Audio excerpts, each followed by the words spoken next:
पत्र विलास। मंजूषा दराज को तनिक खींचते ही सब कुछ स्पष्ट दिखाई दे गया। नीली पट्टियों से बंधा पत्रों का वह गुच्छ, ताड़ा नहीं, गुच्छ। मीनू की बड़ी बहनें इसे ताड़ा कहती थी, पर मीनू मन ही मन इसे गुच्छ कहती थी। पुष्पगुच्छ, पत्रगुच्छ, कवितागुच्छ। कक्ष में इस समय कोई नहीं है, समीप भी कोई नहीं। सब अत्यंत व्यस्त है। मीनू के विवाह के उपलक्ष्य में ही सबकी व्यग्रता चरम पर है।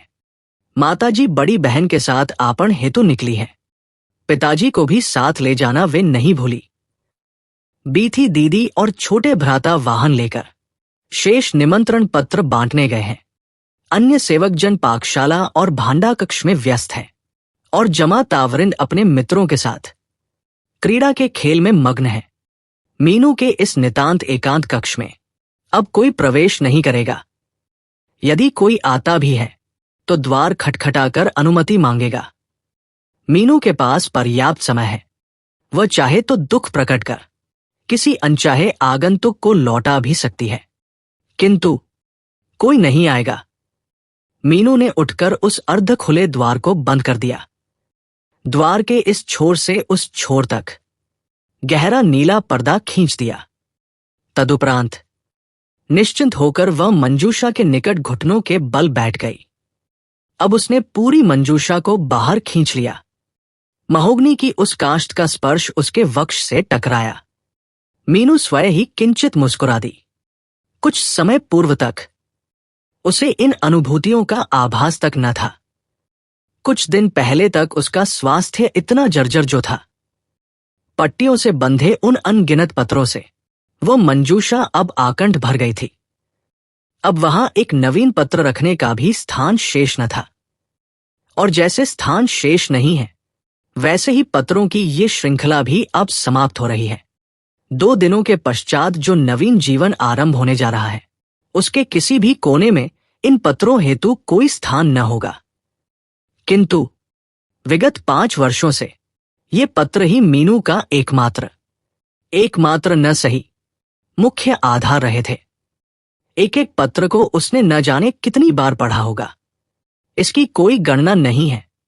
एक एक पत्र की प्रतीक्षा में उसने जो समय व्यतीत किया, उसका आज कोई लेखा जोखा नहीं लिया जा सकता। वे कितने अधीर क्षण थे जो आज केवल स्मृतियों में ही शेष है।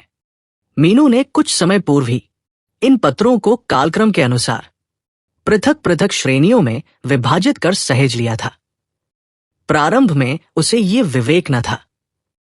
पहले तो वो इन्हें जैसे तैसे रख देती थी। ऐसा भी नहीं था कि वह उन्हें सदैव मंजूषा में ही रखती हो, अपितु प्रारंभ में तो वह उन्हें मंजूषा में रखती ही नहीं थी। उन आरंभिक पत्रों में कोई गोपनीयता थी ही नहीं। वे पत्र मेज पर कई दिनों तक ऐसे ही पड़े रहते थे। कोई पत्र किसी उपन्यास में चिन्ह बनकर रहता तो कोई उड़ न जाए, इसलिए शब्दकोश के नीचे दबा रहता। यहां तक कि मीनू ने उन आरंभिक पत्रों का उपयोग चाय के पात्र को ढकने हेतु भी किया है। उन लिफाफों पर बने वे वृत्ताकार चिन्ह कदाचित आज भी दिखाई दे जाएंगे। ये सोचकर मीनू को आज अत्यंत लज्जा होती है।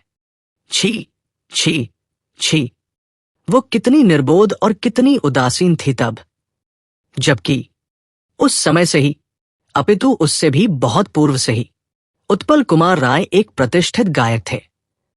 आकाशवाणी पर जब उनके रविंद्र संगीत का प्रसारण होता तो गृह के समस्त सदस्य एकाग्र होकर श्रवण करते।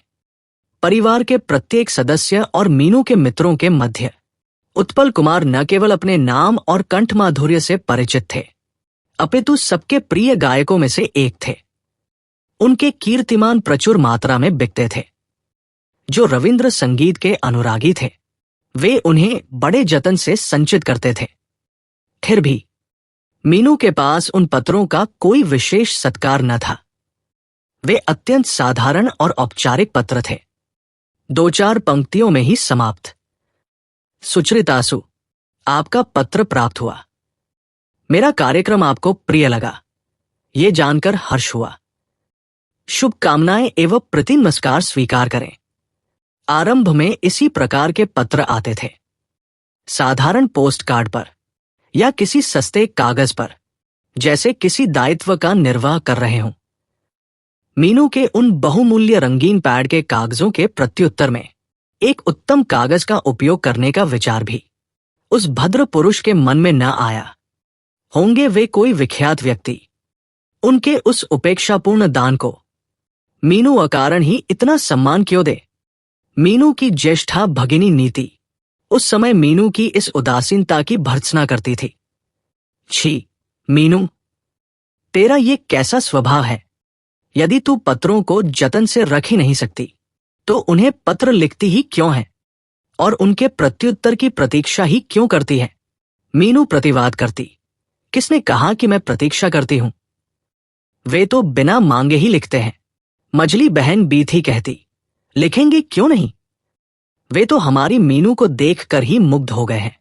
परिहास के वे वान मीनू के हृदय को बिंध देते थे। उसकी सुंदर बहनों के सम्मुख उसे देखकर कोई मुग्ध हो जाएगा, ये असंभव था। नीति जैसी नैननक्श की बनावट मीनू के पास न थी। बीथी जैसा वर्ण, स्वास्थ्य और देह सौष्ठव भी उसके पास न थी। उसे देखकर भला कौन मोहित होगा? तदुपरांत बहनों जैसी विद्वत्ता भी उसके पास न थी। वे दोनों ही स्नातकोत्तर थी और मीनू स्नातक की दहरी पार करते समय एक बार अर्थशास्त्र में विचलित हुई और दूसरी बार मूर्छित होकर गिर पड़ी। तभी से मीनू की यह व्याधि समाप्त ही न हुई। प्राय उसे शिरोभ्रम होता था। मालदा नगर से लेकर कोलकाता के विख्यात चिकित्सकों तक कोई भी उसका उपचार न कर सका। अंततः उन्होंने हार मानकर कह दिया कि उसकी यह व्याधि मानसिक है, यह केवल एक भ्रम के अतिरिक्त कुछ नहीं। मीनू के पिताजी ने उसे किसी मनोचिकित्सक को दिखाने का प्रबंध किया था, किंतु मीनू सहमत न हुई। उसने दृढ़ता से कहा, पिताजी, मेरे मन की चिकित्सा मैं स्वयं कर लूंगी। मुझे किसी मनोवैज्ञानिक की आवश्यकता नहीं है। मीनू भली भांति जानती थी कि उसकी बहनें उसे जितना प्रेम करती हैं, उतनी ही उनके मन में मीनू के प्रति एक सूक्ष्म अवहेलना भी है।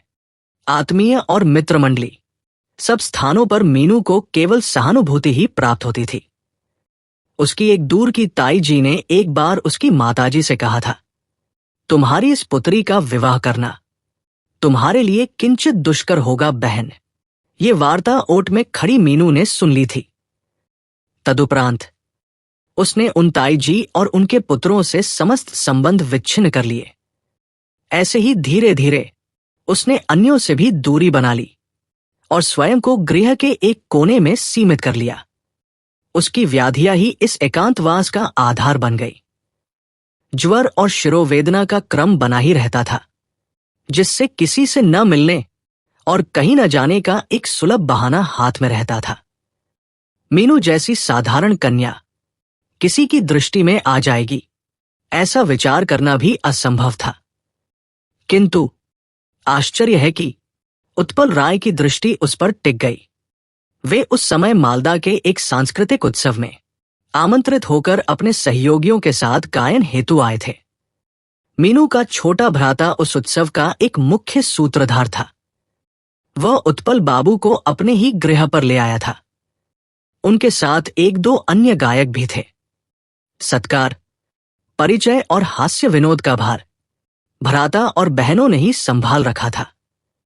मीनू का स्थान उन सब के मध्य सबसे पीछे था। फिर भी ऑटोग्राफ लेने के बहाने परिचय हो ही गया। नीति और बीथी दोनों का विवाह हो चुका था। वे हस्ताक्षरों के मोह से बहुत आगे निकल आई थी। मीनू कभी कभी अब भी किंचित विशिष्ट जनों के हस्ताक्षर संचित कर लेती थी। पुस्तिका हाथ में लेकर उसके पृष्ठ उलटते हुए उत्पल बाबू ने मीनू की ओर निहारा और कहा, अरे, इसमें तो समस्त विख्यात और महानुभावों के हस्ताक्षर हैं। इनके मध्य मेरा स्थान कहाँ? उस समय उत्पल बाबू की आयु लगभग 35 वर्ष रही होगी। वर्ण न अधिक श्याम, न अधिक गौर। वे सुदर्शन पुरुष न थे, न ही अत्यंत बलिष्ठ। तीक्ष्ण नासिका न थी और नयन भी श्रवणों तक पहुंचने से पूर्व ही थम गए थे। पुष्ट अधर और चपटी चिबुक के कारण मुखाकृति को किसी भी प्रकार सुदर्शन नहीं कहा जा सकता था। फिर भी मीनू को लगा कि उत्पल बाबू के व्यक्तित्व में एक अपूर्व श्री समाहित है। पश्चात में मीनू ने विचार किया कि वह श्री उनकी मुस्कान और वार्तालाप की शैली में थी, उनके दांतों की वह सुसज्जित और सुंदर बनावट। किंतु बाह्य बनावट किसी की मुस्कान को तब तक सुंदर नहीं बना सकती जब तक उसका अंतर्मन प्रीति और प्रसन्नता से परिपूर्ण न हो। उनकी वार्ता मीनू को केवल उच्चारण की स्पष्टता और कंठमाधुर्य के कारण प्रिय नहीं लगी थी, तनिक भी नहीं। मीनू ने इस पर बहुत मनन किया। शब्द तो एक नौका के समान है जो एक तट से दूसरे तट तक पहुंचाते हैं, एक हृदय से दूसरे हृदय तक मिलाते हैं। अन्यथा उस यात्रा में वे पूरे एक दिन भी मीनू के गृह पर नहीं रुके थे। फिर भी वे परिवार के इतने आत्मीय कैसे हो गए? किंचित विचार कर उत्पल बाबू ने उस पुस्तिका में अंततः हस्ताक्षर कर दिए। नाम अंकित करने से पूर्व उन्होंने कविता की एक पंक्ति भी लिखी। यद्यपि ज्ञात नहीं मुझे इस नाम का कोई अर्थ है भी या नहीं। मीनू की ज्येष्ठा भगिनी नीति बोली, वाह, ये तो अत्यंत सुंदर है। क्या आपको कविताएं लिखने का भी अभ्यास है? वे मुस्कुराकर बोले, अब वह अभ्यास शेष नहीं रहा। बाल्यकाल में किंचित रुचि थी। बीथी ने चुटकी ली, किंतु आपकी ये विनम्रता, पुरुषों में मुझे ऐसी विनम्रता प्रिय नहीं लगती। यदि वे भी अहंकारी और स्वाभिमानी नहीं होंगे तो भला कौन होगा? नीति ने प्रत्युत्तर दिया, हमारी बीथी पौरुष और कठोरता को एक ही सत्य मानती है। मीनू इस वाद विवाद में सम्मिलित नहीं हुई। उत्पल बाबू ने भी कोई टिप्पणी नहीं की। वे केवल मंद मुस्कान के साथ उन दोनों का वाक्युद्ध देखते रहे। उत्सव समाप्त कर यश और पुष्पमालाओं के साथ जब उत्पल बाबू लौटे तो रात्रि के 11 बज चुके थे। उससे किंचित पूर्व ही मीनू ने अपनी बहनों के साथ लौटकर अपनी मेज पर कागज का एक टुकड़ा छोड़ा था जो उसे अब प्राप्त नहीं हुआ। बाद में ज्ञात हुआ कि यह बीथी का ही कृत्य था। वो तब तक वह कागज का टुकड़ा उत्पल बाबू के हाथों में सौंप चुकी थी। देखिए आपकी उस कविता का उत्तर। मीनू को कविता लिखना तो बस एक बहाना चाहिए, वो तुरंत पंक्तियां गढ़कर उत्तर दे देती है।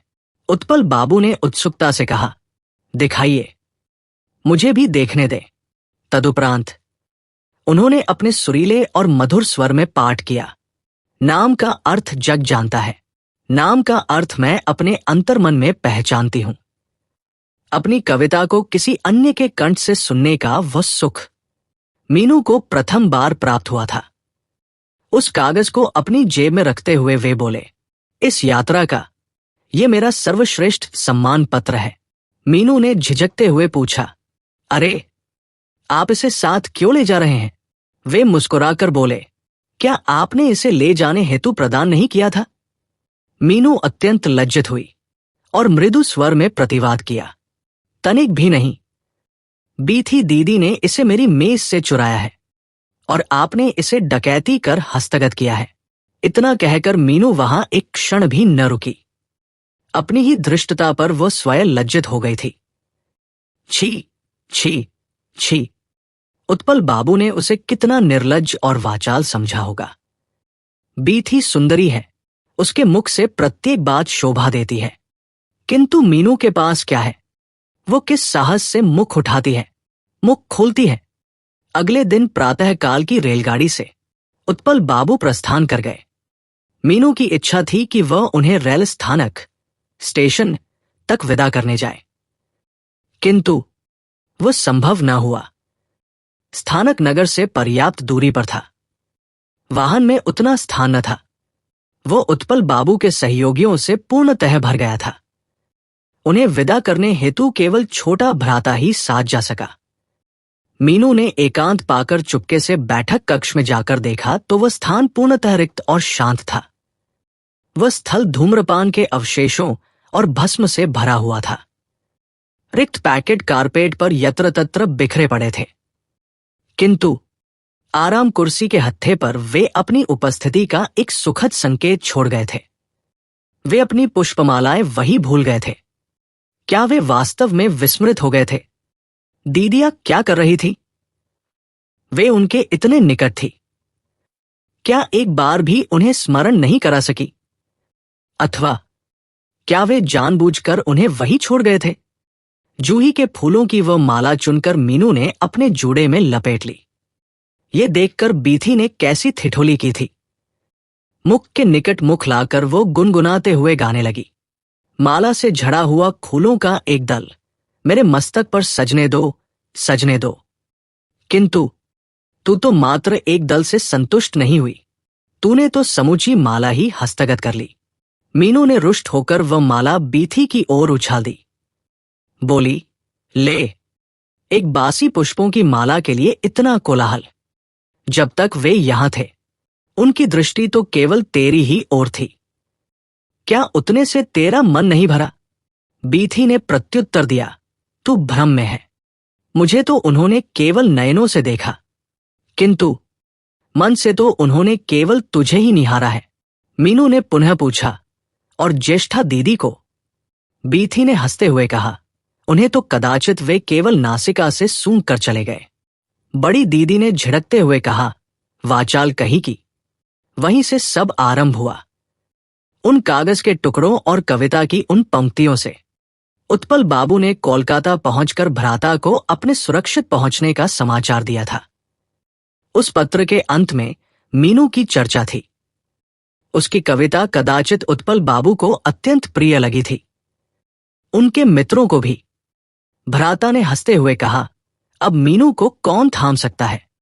अब तो वह मास भर के भीतर कई महाकाव्य रच डालेगी। किंतु महाकाव्य रचने का सामर्थ्य मीनू में कहा था। न वह अपने जीवन से कुछ लिख सकी, न करोड़ों अक्षरों के माध्यम से। न काव्य बना, न कथा बनी, न कोई उपन्यास। कुछ भी तो न हुआ। उसने लिखे तो केवल पत्र, अधूरी कविताएं और अपनी दैनंदिनी, जो केवल कुछ न कर पाने, कुछ न बन पाने और कुछ न पा सकने के विलाप से भरी थी। उस दैनंदिनी के पृष्ठ वह समय समय पर पत्रों के रूप में प्रतिलिपि कर उत्पल बाबू को प्रेषित करती रही। स्वयं से की गई अपनी गुप्त बातें उसने किसी अन्य के कानों तक पहुंचा दी, किंतु वे उसके मर्म तक पहुंची या नहीं, कौन जाने।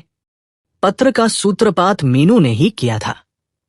भ्राता के पत्र में अपना नाम अंकित देखकर वह स्वयं को लिखने से रोक न सकी। उनके मधुर कंठ से भी अधिक उनके मधुर व्यक्तित्व की उसने प्रशंसा की थी। अपने मुग्ध हृदय की समस्त भावनाएं मीनू ने उस प्रथम पत्र में ही उड़ेल दी थी। उसके प्रत्युत्तर में अत्यंत साधारण और औपचारिक पत्र आए। कदाचित वे प्रारंभ में ही स्वयं को प्रकट नहीं करना चाहते थे, अथवा वे उसकी परीक्षा लेना चाहते थे, और मीनू ने उन पत्रों की उपेक्षा कर अपना प्रतिशोध लिया। उन पत्रों को कहीं भी लावारिस छोड़ दिया। कभी चाय के पात्र, कभी दुग्ध के पात्र, तो कभी औषधि की कटोरी को ढकने हेतु उनका उपयोग किया। किंतु क्या इससे मन की समस्त ज्वाला, समस्त तृष्णा और समस्त आकांक्षाएं छिप सकी? नहीं। अंततः मीनू ने एक भी पत्र स्वयं से दूर नहीं होने दिया, एक फटा हुआ टुकड़ा तक नहीं। सबको एकत्रित कर गुच्छ बनाया, किसी इतिहासकार की भांति उन्हें वर्ष और तिथि के अनुसार सजाया। इन पत्रों में उन दोनों के संबंधों के क्रमिक विकास का इतिहास सुरक्षित है। उसका आधा भाग यहां मीनू के पास है, शेष आधा भाग उस दूसरे के पास सुरक्षित है या नहीं, कौन जाने। क्या उन्होंने भी मीनू की भांति प्राप्त हुए प्रत्येक पत्र को संचित कर रखा होगा? मीनू के पत्र देखने में अत्यंत सुदर्शन थे। रंगीन लिफाफों और रंगीन पैड के कागजों पर अत्यंत जतन से लिखे हुए। यदि कोई उन्हें सहेज कर रखे तो वे अत्यंत प्रिय लगेंगे। किंतु उनके बदले मीनू को जो पत्र प्राप्त हुए वे प्राय साधारण शासकीय लिफाफों में बंद थे। कागज भी अधिकतर श्वेत और सस्ते थे। बाह्य रूप से उन पत्रों में कहीं कोई रंग न था। रंग था तो केवल उनके शब्दों के भीतर। फिर भी मीनू को कभी कभी प्रतीत होता था कि केवल उसके लिखे पत्र ही नहीं, अपितु उसे प्राप्त होने वाले पत्र भी रंगीन होने चाहिए, कागज बहुमूल्य होने चाहिए, जैसे दीदियों को प्राप्त होने वाले पत्र होते हैं। रंग देखते ही ज्ञात हो जाता है कि वे किस रस से परिपूर्ण हैं। किंतु विचार करने के पश्चात भी उत्पल बाबू को ये सब लिखने में मीनू को लज्जा अनुभव हुई। छी छी छी, क्या यह रंग बाह्य रूप से थोपने की वस्तु है? क्या यह मांग कर प्राप्त किया जाता है? क्या इसके लिए स्वयं से कुछ कहा जा सकता है? मीनू को प्रतीत होता है कि इस विषय में स्त्रियों की मांग अत्यंत अल्प है। उनके नयन प्रसन्न होने हेतु पुरुष से रंगीन वेशभूषा की मांग नहीं करते, न ही मणिमुक्ताओं के अलंकारों का आदेश देते हैं। पुरुष की सादगी और आभूषणहीनता में उन्हें उसकी दीनता का आभास नहीं होता। किंतु क्या पुरुष के नयन इतने अल्प में संतुष्ट होते हैं? क्या वे भड़कीली साड़ियों और आभूषणों से सजे बिना किसी नारी की ओर दृष्टिपात भी करते हैं? मीनू जानती है कि भड़कीले परिधान उस पर शोभा नहीं देते, इसीलिए साड़ियों के चटक रंग और आभूषणों की अधिकता से वो सदैव दूर रही है। वेशभूषा में, भोजन में अथवा शयन में कहीं भी उसका कोई विलास नहीं है। विलास है तो केवल उसके पत्रों में। उसके पत्र बहुमूल्य कागज पर लिखे होंगे। उसके पृष्ठों का रंग वृक्षों के पत्तों के समान होगा। उसकी भाषा में पुष्पों का सौंदर्य होगा और एक प्रच्छन्न सुगंध होगी। वो सुगंध केवल भाषा से नहीं आती, यदि उसमें प्राणों का स्पर्श समाहित न हो। सादगीपूर्ण आवरण के साथ जो पत्र उत्पल बाबू की ओर से प्राप्त हुए थे, यदि उन्हें कोई अन्य लिखता तो मीनू उन्हें दूर फेंक देती। इससे पूर्व कई सखियों के साथ उनका पत्र व्यवहार चलता रहा था, किंतु उनके विवाह के उपरांत वह प्रायः समाप्त हो गया। उत्पल बाबू ही प्रथम अनपेक्षित पुरुष थे जिनके साथ पत्रों की यह आत्मीयता आरंभ हुई थी। उनके एक एक पत्र को मीनू ने भिन्न भिन्न समय पर न जाने कितनी ही बार पढ़ा होगा। इसकी कोई निश्चित संख्या नहीं है। भाषा तो मात्र एक संकेत है। भाषा तो एक प्रकार के इशारे के अतिरिक्त कुछ भी नहीं। उस संकेत के भीतर से क्या कोई गूढ़ अर्थ निकाला जा सकता है? शब्दों की सीढ़ियों से उतरते उतरते मन के किस अत्यंत गोपनीय अंतराल तक पहुंचा जा सकता है? मीनू ने बार बार यही चेष्टा की थी। इसके अतिरिक्त कोई मार्ग भी तो न था। ये कोई दीदियों के दाम्पत्य पत्र तो थे नहीं, जिनके आवरण हेतु मात्र एक लिफाफा ही पर्याप्त होता है। पत्र के भीतर जो शब्द मीनू तक पहुंचते थे, क्या केवल लिफाफा खोलने मात्र से ही उनका अर्थ स्पष्ट हो जाता था? वह निहित अर्थ कभी प्रकृति के वर्णन में होता था, कभी संगीत के गहन तत्वों की चर्चा में, तो कभी उद्धृत गीतों की पंक्तियों में छिपा रहता था। और इसी प्रच्छन्न मार्ग में ही तो अभिसार का वास्तविक आनंद है। वह मार्ग जिसकी रेखा किसी संकेत की भांति दिखाई दे या न दे, वही अस्पष्ट पथ ही तो मीनू का एकमात्र मार्ग था। फिर भी वो गोपनीयता रह रह कर प्रकट होने लगी। ज्येष्ठा दीदी दिल्ली में रहती है। उनके स्वामी सचिवालय में कार्यरत है, अतः वे मायके अधिक नहीं आ पाती। किंतु बीथी दीदी का ससुराल इसी मालदा में ही है। वे प्राय आती रहती हैं।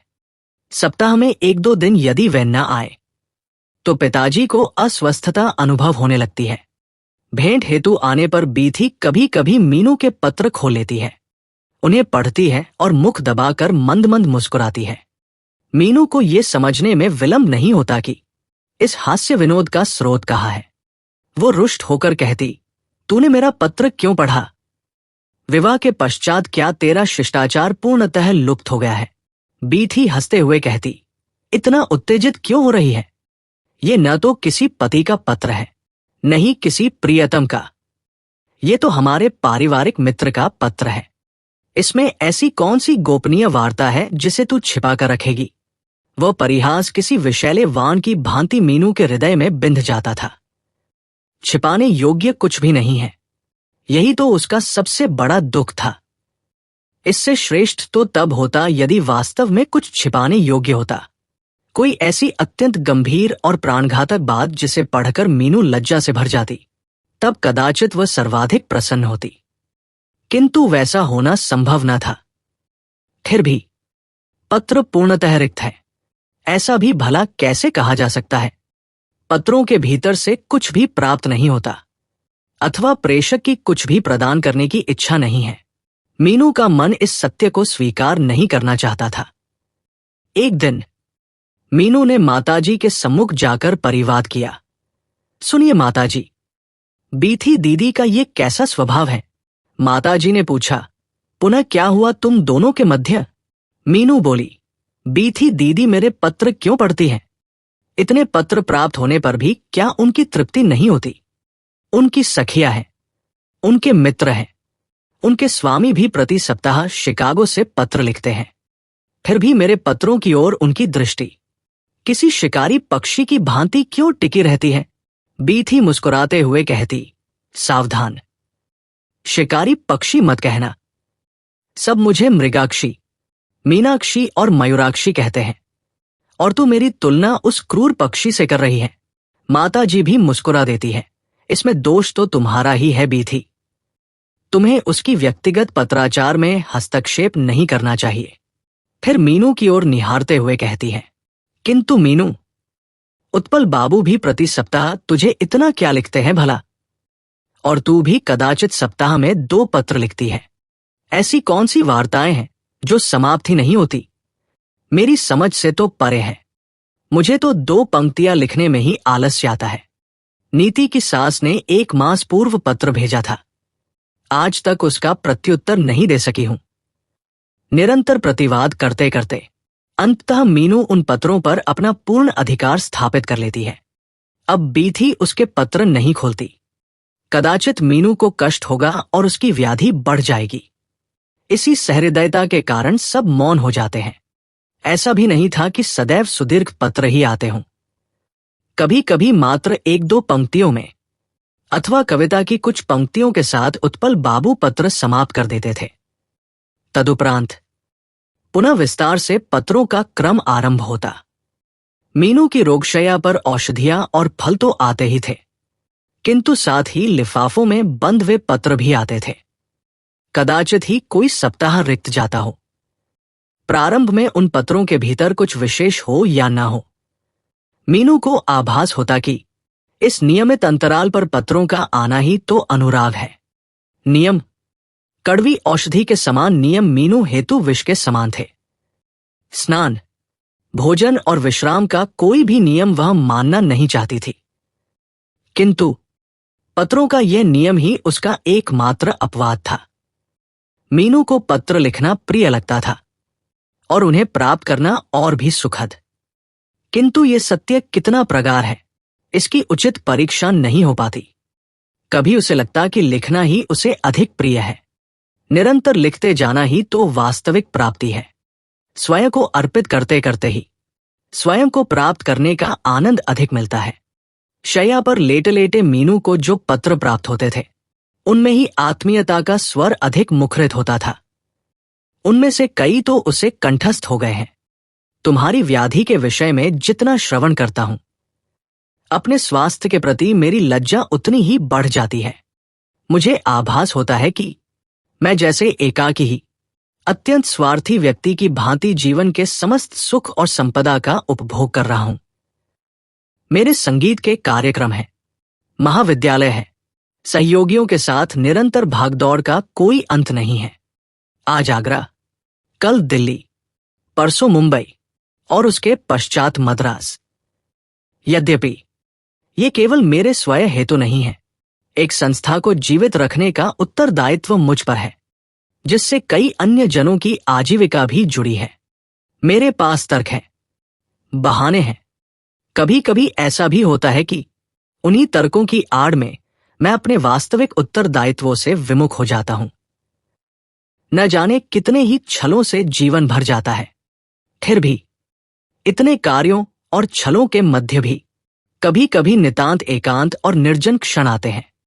वे क्षण न तो कार्यों से भरे होते हैं, न ही किसी छल से। उस दुर्लभ एक एक क्षण में मैं किसी विशिष्ट जन का स्मरण करता हूं। आकाश के एकाकी नक्षत्र के समान उन घनिष्ठ क्षणों के अतिरिक्त मैं जिसे और कुछ भी प्रदान नहीं कर सकता। मीनू ने एक अन्य विशिष्ट पत्र निकाला और उसे पढ़ने लगी। तुमने ये जानना चाहा है कि मैंने तुम्हारे भीतर क्या देखा है। ये प्रश्न करते हुए तुम इतनी संकुचित क्यों हो गई हो? क्या ये जिज्ञासा केवल तुम्हारी अपनी है? ऐसा तो नहीं है। तुम्हारी, मेरी और हम सभी की यही जिज्ञासा है। जिनके पास कुछ भी शेष नहीं है वे भी यही पूछते हैं। जिनके पास वैभव की अधिकता है वे भी यही प्रश्न करते हैं। किंतु यदि किसी के पास कुछ नहीं है तो क्या हमें उसे अपमानित करने का अधिकार है? मैं कुछ देख नहीं पाया, मेरी दृष्टि चूक गई। अधिक से अधिक मैं बस यही कह सकता हूं। मात्र 2 नेत्र होने से ही क्या हम सबको पूर्णतः देख पाते हैं? मैं भी जैसे अनेक जनों को नहीं देख पाता, वैसे ही मुझे भी अनेक लोग देख कर भी नहीं देखते। तुम्हारे भीतर मैंने क्या देखा है, इससे कहीं अधिक तुम्हें मैं देख पाया हूं। यही सत्य मेरे लिए महान है। कदाचित मैं न भी देख पाता। दृष्टि का ओझल हो जाना असंभव न था। इसका कारण यह नहीं कि तुम्हारे भीतर दर्शनीय तत्वों का अभाव है, जो नयनों को लुभाते हैं, अपनी ओर आकर्षित करते हैं। उन्हें भी तो मैंने देखा ही है, कभी छिपकर, कभी तिरछी चितवन से, तो कभी साक्षात सम्मुख। किंतु उस नयनों की दृष्टि को कितनी देर ही मैं स्मृति में संजो पाया हूं। जीवन में यह दुर्भाग्य ही तो सर्वाधिक घटित होता है, जब हम एक को देखते हैं और दूसरे को अनदेखा कर देते हैं, अथवा रूप के स्थान पर विरूपता को देखते हैं, गुणों के बदले केवल दोषों के सागर को ही देख पाते हैं। किंतु जब 2 जन परस्पर एक दूसरे को देख लेते हैं, तब तिल मात्र भी तिल नहीं रहता, वह तिलोत्तम बन जाता है, तिलोत्तमा हो उठती है। तुम्हारी जिज्ञासा का प्रत्युत्तर तुम्हारी ही वाणी में देना होगा। तुम्हारे भीतर मैंने एक ऐसे व्यक्तित्व को देखा है जिससे मैं भी निर्भय और संकोच पूछ सकता हूं कि मेरे भीतर तुमने क्या देखा। उत्पल बाबू का ये पत्र मीनू ने अनगिनत बार पढ़ा है। रोगों के अंतराल में और स्वास्थ्य के दिनों में, संध्या की वेला में, गहन रात्रि में और मेघों से ढके वर्षा के दिनों में, पूर्णिमा की उस धवल चांदनी में रात रात भर जागकर मीनू ने इन पत्रों का पाठ किया है। किसी क्षण वह रोमांचित हुई, मुग्ध हुई, तो कभी ऐसा दुष्काल भी आया जब उसके मन में संशय भी कम न थे। ये जो शब्दों की परत दर परत जमी है, क्या इसमें कहीं सत्य का अंश भी है? क्या आत्मीयता का कोई अस्तित्व है? इन शब्दों से भरे पत्रों के अतिरिक्त इसका अन्य प्रमाण कहाँ है? जो अनुराग करता है, क्या वो इतना वाचाल होता है? क्या प्रेम केवल मूक को वाचाल बनाता है? क्या वह वाचाल को मूक नहीं कर देता? मीनू को असहनीय संदेह हुआ और उस संशय की ज्वाला में वो स्वयं ही छटपटाने लगी। पत्र उसे किसी अभिशाप के समान प्रतीत होने लगे। इसमें जितना सुख था उतनी ही यंत्रणा समाहित थी। क्या वो ये पहले जानती थी? माताजी के सम्मुख व्याधि का बहाना बनाकर वह बच निकलती थी, किंतु बीथी के तीक्ष्ण नयनों से बचना सुगम न था। उसने सब ताड़ लिया था। अंधकार में छत की मुंडेर पर बैठकर मीनू की क्षीण मुट्ठी को अपने हाथों में दृढ़ता से थामे बीथी मौन रहती थी, जैसे अब कोई अलगाव संभव ही न हो। सम्मुख अंधकार में कोलाहल करती वर्षा की वह महानदी प्रवाहित हो रही थी। म्यान में ढकी वो वक्र कृपाण केवल झेलम ही नहीं, कोई भी नदी, कोई भी जलधारा, कोई भी नारी और कोई भी नर हो सकता है।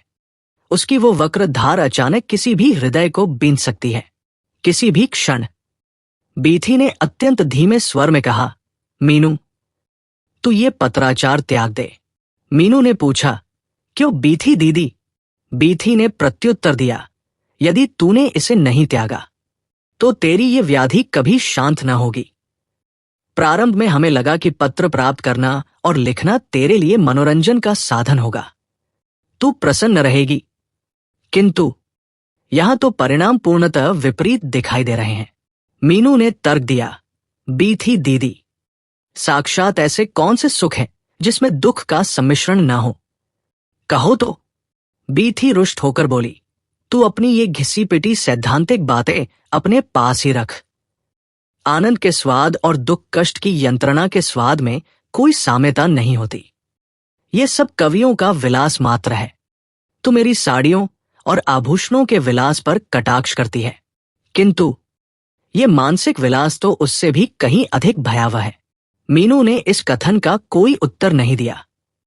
बीथी ने पुनः कहा, तदुपरांत उन भद्र पुरुष की पत्नी है, संतानें हैं और संगीत सखियों का भी अभाव नहीं है। तू भला किस आशा में? मीनू ने शीघ्रता से अपना हाथ छुड़ाया और बीथी का मुख दबा दिया। शांत रह बीथी दीदी, मौन हो जा। तू इतनी अभद्र हो सकती है, इसकी मुझे कल्पना तक न थी। वहां से उठकर मीनू उस दिन अपने कक्ष में चली गई और द्वार भीतर से बंद कर लिया। उस रात्रि उसने अन्न का दाना ग्रहण नहीं किया, नहीं वह सो सकी। उसके पश्चात मीनू ने जानबूझकर पत्रों की उस धारा को अवरुद्ध कर दिया। जब उसके पत्राचार की ऐसी कुत्सित व्याख्या की जा रही है तो लिखने का प्रयोजन ही क्या है? किंतु न लिखने की पीड़ा अत्यंत भीषण थी। उसे लगा जैसे जीवन की जलधारा सूखकर खंड खंड हो गई हो। ग्रीष्म ऋतु की उस महानंदा नदी की भांति जिसमें केवल बालू शेष है, केवल बालू।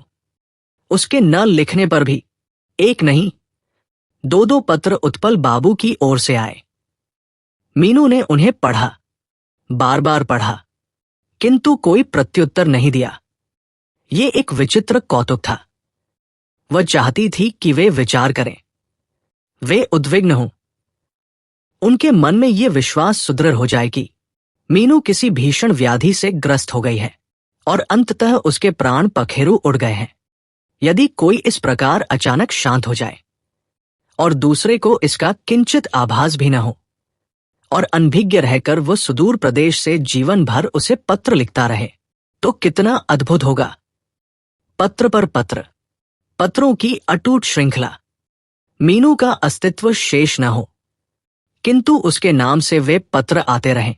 ये विचार उसे सुखद लगा। उसकी समाधि पुष्पों के बदले पत्रों के गुच्छों से भरती रहे, ये कल्पना उसे प्रिय लगी।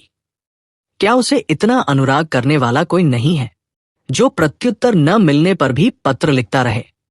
मीनू के जीवित न रहने पर भी क्या कोई अन्य उसके जीवन के अंतिम दिवस तक केवल उसे ही संबोधित कर पत्र भेजता रहेगा? मीनू ने अपनी दैनंदिनी में वे शब्द अंकित कर लिए, मानो वह स्वयं को ही पत्र लिख रही हो, स्वयं से ही प्रश्न कर रही हो। किंतु क्या समस्त प्रश्नों के उत्तर स्वयं ही देने की इच्छा होती है? क्या जीवन को आदि से अंत तक परीक्षा की उस उत्तर पुस्तिका के समान समझना सुखद लगता है, जहां जो कुछ भी लिखना है मीनू को स्वयं ही लिखना होगा? उसका लेखा कोई अन्य नहीं लिखेगा, उसके पक्ष में कोई शब्द कहने वाला नहीं होगा। इन प्रश्नों के उत्तर प्राप्त होने में विलंब नहीं हुआ। 2 दिनों के पश्चात ही छोटा भ्राता एक तार टेलीग्राम लेकर उपस्थित हुआ। मुस्कुराकर बोला, क्यों री, क्या तुम दोनों के मध्य कोई कलह हुआ है? मीनू ने विस्मित होकर पूछा। भला कलह किससे होगा भ्राता? भ्राता ने हंसते हुए उत्तर दिया, अब और किससे? दिल्ली में राष्ट्रीय कार्यक्रम प्रस्तुत करते हुए भी उन भद्र पुरुष को शांति नहीं है।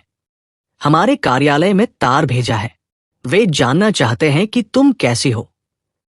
पूर्णतः पूर्व भुगतान किया हुआ तार है। लज्जा के कारण मीनू ने अपने कक्ष के कोने में जाकर मुख छिपा लिया। छी छी छी, उसके लिए तार भेजा गया। पिताजी, माताजी और भ्राता ने क्या विचार किया होगा? सब कुछ साक्षात प्रकट हो गया। तार के वे सांकेतिक अक्षर अब केवल संकेतों में गोपनीय नहीं रहे। उस अल्प बुद्धि पोस्टमास्टर ने उन्हें वाणी प्रदान कर दी थी। किंतु क्या आश्चर्य है, इस असीम लज्जा के साथ एक गुप्त आनंद की धारा भी आकर मिल गई। आनंद धारा बहीछे भुवने, वो भुवन निश्चित ही केवल बाह्य संसार नहीं था।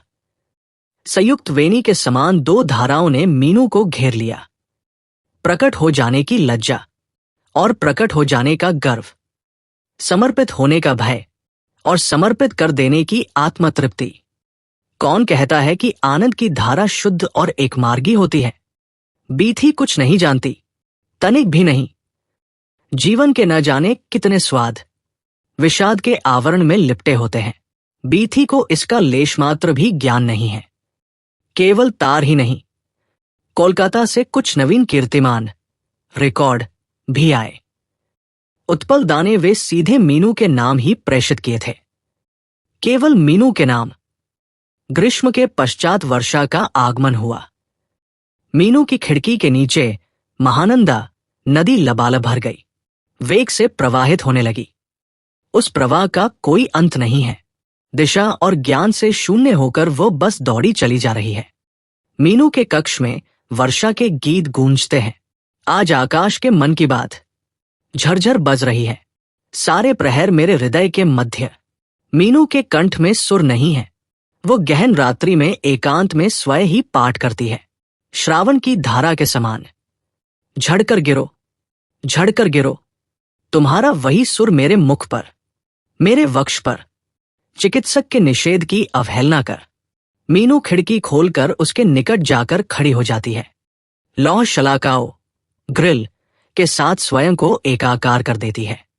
मीनू को विवश होकर इन शलाकाओं के बंधन स्वीकार करने पड़ते हैं। किंतु बाहर की वो प्रबल वर्षा क्या किसी बंधन को मानती है? वो अपनी बौछारों से मीनू के सर्वांग को भिगो देती है। उसकी समस्त सत्ता को पहचान कर उसे अपने साथ बहा ले जाती है।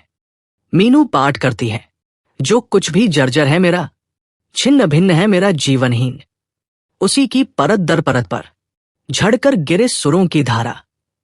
निष्दिन इस जीवन की तृषा पर, इस क्षुधा पर, श्रावण की धारा के समान झड़कर गिरो, झड़कर गिरो।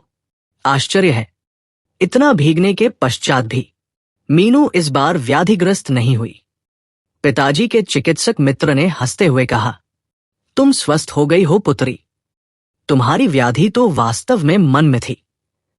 अब तुम जो चाहो वो ग्रहण कर सकती हो, जहां चाहो वहां जा सकती हो। अब से तुम पूर्णतः स्वतंत्र हो। स्वतंत्र? मीनू के पास कितनी स्वतंत्रता है। केवल मीनू ही क्यों, किसी भी नारी के पास। चिकित्सक ने यदि अपने प्रतिबंध हटा लिए तो क्या समस्त बाधाएं स्वतः समाप्त हो जाएंगी? वर्षा के पश्चात शरद ऋतु व्यतीत हुई।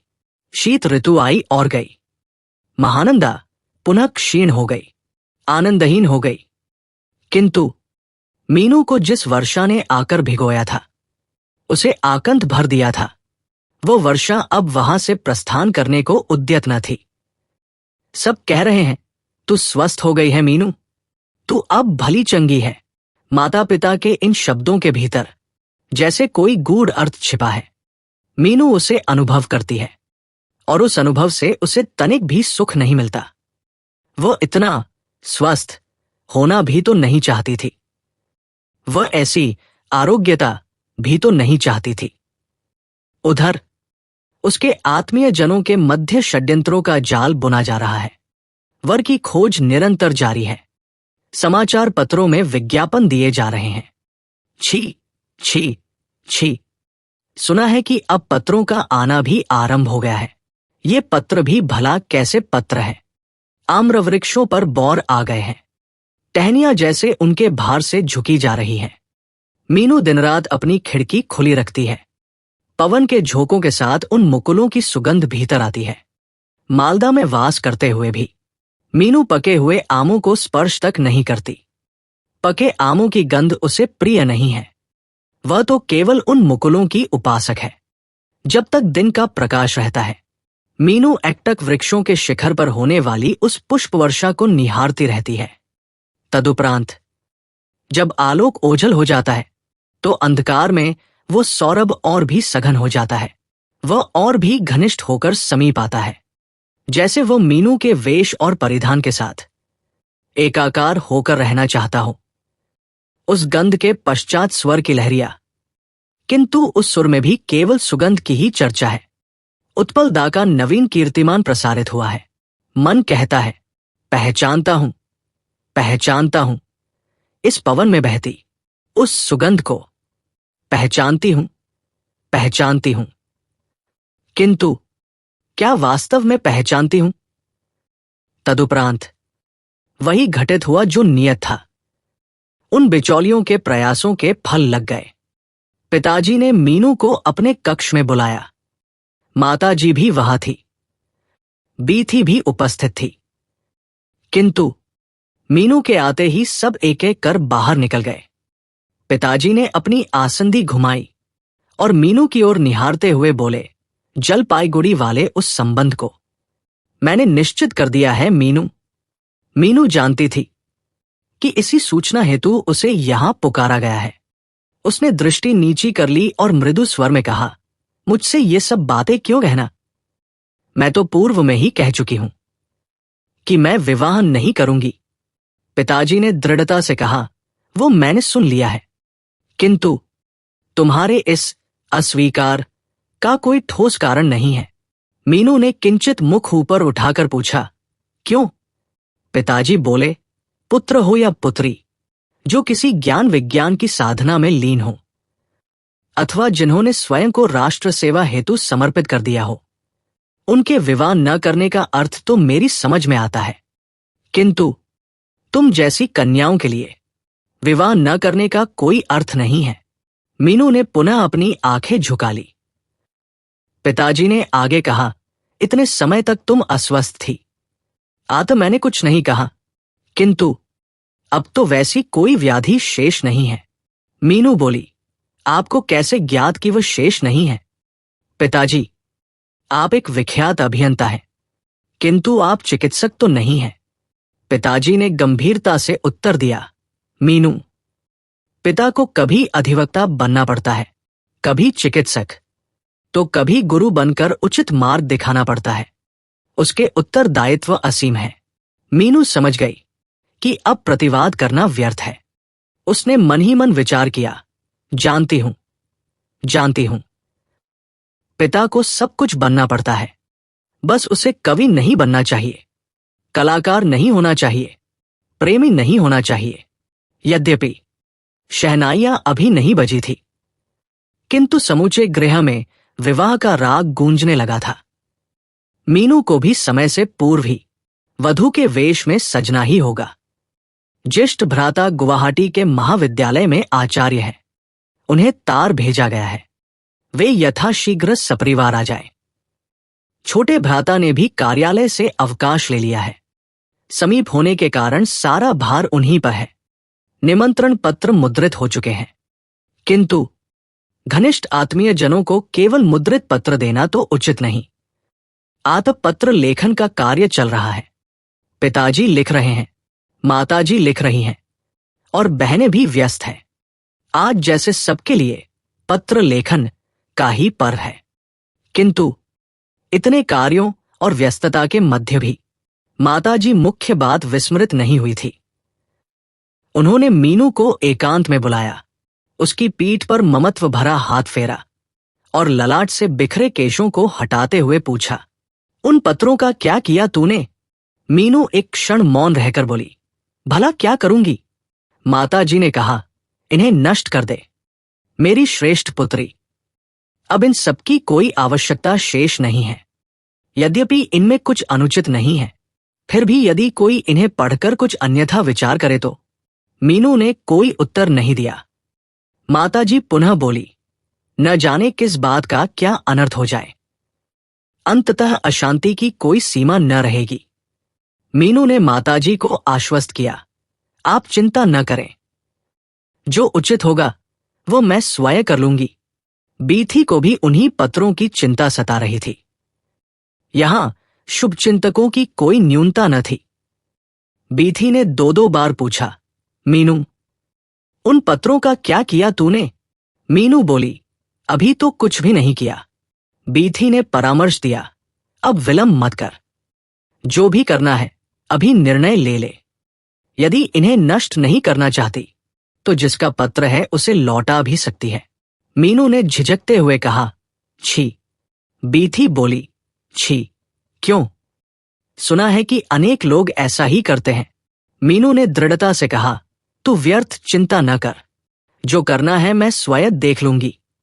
पत्र लौटाने का विचार मीनू के मन को तनिक भी न भाया। वो अपनी कोई भी रचना वापस नहीं चाहती थी। ये तो वैसा ही था जैसे समाचार पत्र के कार्यालय में गोपनीय रूप से भेजी गई अपनी कविता पुनः प्राप्त हो जाना। ऐसी प्राप्ति से बड़ी कोई अन्य हानि नहीं हो सकती। जैसे वह अपनी रचना वापस नहीं चाहती, अपने पत्र वापस नहीं चाहती, वैसे ही किसी अन्य के पत्र लौटाने में जो अपमान निहित है, उसे भी वो भली भांति समझती है। पत्र तो किसी अन्य के पत्रों की प्राप्ति हेतु लिखे जाते हैं, स्वयं के पत्र वापस लेने हेतु नहीं। जब नाटक का पटाक्षेप हो जाए तो मौन हो जाना ही श्रेयस्कर है। जब संगीत थम जाए तो शांत हो जाना ही उचित है। जो गाता है और जो श्रोता है, उनमें से किसी को यह कहने की आवश्यकता नहीं होती कि अंत हो गया। विराम चिन्ह के लिए एक दीर्घ श्वास ही पर्याप्त है। मंजूषा से पत्रों के वे गुच्छ मीनू ने एक एक कर बाहर निकाले, वर्ष और तिथि के अनुसार किसी इतिहास की भांति सजे हुए। एक अनुराग का इतिहास। राजा और रानी वही थे। लघु मान अपमान के अतिरिक्त कोई युद्ध न था, कोई संघर्ष न था। फिर भी इतिहास का एक अंश तो था ही। मीनू ने एक बार विचार किया था कि वह पत्रों को नवीन रूप से सजाएगी, समय की डोर में न बांधकर उन्हें किसी भिन्न शैली में संजोएगी। वे पत्र जो शीघ्रता में नहीं लिखे गए थे, जो कार्य की व्यस्तता के कारण संकुचित नहीं हुए थे, अथवा जिनमें शब्दों के भार तले भावों की न्यूनता न थी, जो पत्र कुछ मधुर क्षणों को वास्तव में अपने वक्ष में थामे हुए थे, मीनू ने चुन चुन कर उन पत्रों को पृथक रखने का संकल्प किया। उनका स्वाद ही अपूर्व था। केवल पत्र ही क्यों, प्रियजन की समस्त बातों, कार्यों और आचरण के मध्य से अपने प्रियतम को चुन लेने की भी यही रीति है। उसकी अभिव्यक्ति उसके श्रेष्ठ दान में है, उसके श्रेष्ठ क्षणों में है, उसके श्रेष्ठ संगीत में है। किंतु आज तो सबको भस्म कर देने का दिवस आ पहुंचा है। हाँ, इन्हें जला देना ही उत्तम है, भले ही मीनू स्वयं राख बन जाए। फिर भी वास्तव में इन पत्रों के कितने शब्द सत्य थे, कितने शब्दों में अंतर्मन का स्पर्श समाहित था, ये कौन कह सकता है। यदि अनुराग में आत्मीयता होती तो वे कम से कम एक बार पुनः भेंट करने अवश्य आते। स्वयं से आना तो दूर की बात, यहां की सांस्कृतिक परिषद के अत्यधिक अनुन्य विनय के पश्चात भी वे यहां न आए। प्रत्येक बार किसी अन्य कार्य का बहाना बना लिया, किसी अन्य कार्यक्रम से समय टकरा गया। वे क्यों नहीं आए, मीनू भली भांति जानती है। कदाचित उसे साक्षात देख लेने पर उन्हें और अधिक कष्ट होता। कहीं पत्रों का वो छल नयनों की दृष्टि के सम्मुख प्रकट न हो जाए। मीनू सब जानती है, सब समझती है। इसी कारण कोलकाता में मीनू के कई बार जाने के पश्चात भी एक बार भी भेंट न हो सकी। वे कहीं न कहीं कार्यक्रम हेतु निकल गए होते थे, अथवा कोई अन्य आकस्मिकता उनकी सहायक बन जाती थी। इन पत्रों का जो अर्थ मीनू ने निकाला था, वो कदाचित उसके अपने मन की ही रचना थी। उन्होंने किसी और भाव से लिखे थे, मीनू ने किसी और रूप में उन्हें गढ़ा। मुख से निकले शब्दों की उस मृदा मूर्ति पर उसने अपने मन की भावनाओं के रंग चढ़ा दिए थे। आज उस मिथ्या मूर्ति के विसर्जन की वेला आ पहुंची है। वो विसर्जन चाहे शीतल जल में हो अथवा प्रज्वलित अग्नि में, एक ही बात है। मंजूषा से पत्रों को खींचकर मीनू ने फर्श पर उनका ढेर लगा दिया। दियासलाई में 8-10 शलाकाएं शेष थी। 5 वर्षों की स्मृतियों हेतु एक शलाका ही पर्याप्त थी। मीनू ने प्रज्वलित करने की चेष्टा की, किंतु क्या उन शलाकाओं में बारूद नहीं था? एक भी जलने को उद्यत न थी। रुष्ट होकर मीनू ने कुछ शलाकाएं फेंक दी। अंततः एक शलाका जल उठी, किंतु वह जलती हुई लौ कभी इधर झुकती तो कभी उधर, जैसे वह उन पत्रों को जलाने नहीं आई थी, अपितु उनकी आरती उतारने आई हो। क्या कर रही है तू? बीथी के दबे हुए स्वर ने मीनू की तंद्रा भंग की। मीनू ने पीछे मुड़कर देखा। बीथी भीतर कैसे आ गई? क्या मीनू द्वार बंद करना विस्मृत हो गई थी? बीथी बोली, 2 घंटे व्यतीत हो गए मीनू। इतना समय लगता है? जो करना है शीघ्रता से कर। वे लोग अब आने ही वाले हैं। वो अर्धजली और बुझी हुई शलाका मीनू की उंगलियों के मध्य से स्वतः ही गिर पड़ी। थके हुए और मंद स्वर में मीनू ने कहा, दीदी, इन्हें अग्नि को समर्पित न कर सकी, अब इन्हें जल में ही प्रवाहित करना होगा। बीथी ने मीनू के नयनों में निहारा और निहारते निहारते वह समझ गई कि वह जल महानंदा का नहीं था। 2 पग आगे बढ़कर बीथी ने अपनी छोटी बहन को और निकट खींच लिया। बोली, मुझ पर सब कुछ छोड़ दे मीनू, तू तनिक भी भयभीत मत हो। मीनू ने मुख फेरकर दूसरी ओर निहारते हुए कहा, बीथी दीदी, इसके पश्चात भी कदाचित 1-2 पत्र पुनः आए। मैं उन्हें खोलने नहीं आऊंगी। उन्हें पुनः प्रेषित करने की भी आवश्यकता नहीं है। तुम में से भी कोई उन्हें न खोले। बीथी ने दृढ़ता से कहा, बहन, तू तनिक भी संकोच मत कर। कोई उन्हें नहीं खोलेगा। समाप्त।